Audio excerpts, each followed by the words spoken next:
Star topology एक बहुत ही दिलचस्प नेटवर्किंग संरचना है।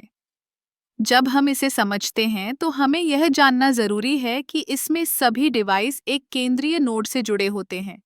यह केंद्रीय नोड आमतौर पर एक स्विच या राउटर होता है।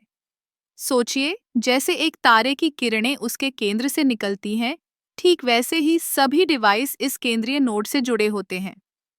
इस संरचना का सबसे बड़ा फायदा यह है कि अगर एक डिवाइस में कोई समस्या आती है, तो बाकी डिवाइस पर इसका कोई असर नहीं पड़ता। उदाहरण के लिए, अगर एक कंप्यूटर में कोई तकनीकी समस्या आ जाती है, तो वह नेटवर्क से डिस्कनेक्ट हो जाता है, लेकिन बाकी सभी कंप्यूटर और डिवाइस बिना किसी रुकावट के काम करते रहते हैं। यह एक तरह से सुरक्षा की परत भी है। दूसरी ओर, इस टोपोलॉजी का एक नकारात्मक पहलू भी है। अगर केंद्रीय नोड में कोई समस्या आती है, तो पूरा नेटवर्क ठप हो जाता है। जैसे अगर किसी तारे का केंद्र ही कमजोर हो जाए, तो उसकी किरणें भी प्रभावित होंगी। इसलिए इस केंद्रीय नोड की विश्वसनीयता बहुत महत्वपूर्ण है। स्टार टोपोलॉजी का एक और महत्वपूर्ण पहलू यह है कि इसे सेटअप करना और प्रबंधित करना काफी आसान है।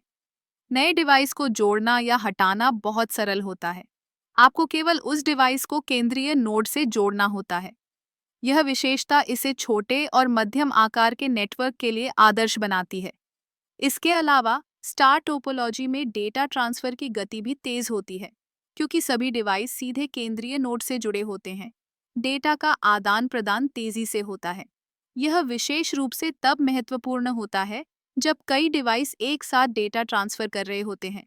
इस टोपोलॉजी का उपयोग अक्सर ऑफिस नेटवर्क, होम नेटवर्क और यहाँ तक कि स्कूलों में भी किया जाता है। इसकी सरलता और प्रभावशीलता के कारण यह कई जगहों पर लोकप्रिय है।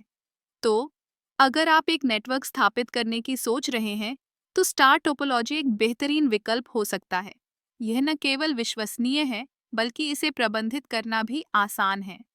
इस प्रकार यह तकनीकी दुनिया में एक महत्वपूर्ण भूमिका निभाता है। इस तरह स्टार टोपोलॉजी हमें यह सिखाती है कि कैसे एक मजबूत केंद्र के चारों ओर एक सफल नेटवर्क का निर्माण किया जा सकता है। यह न केवल तकनीकी दृष्टिकोण से महत्वपूर्ण है, बल्कि यह हमें संगठन और सहयोग का एक महत्वपूर्ण सबक भी देती है।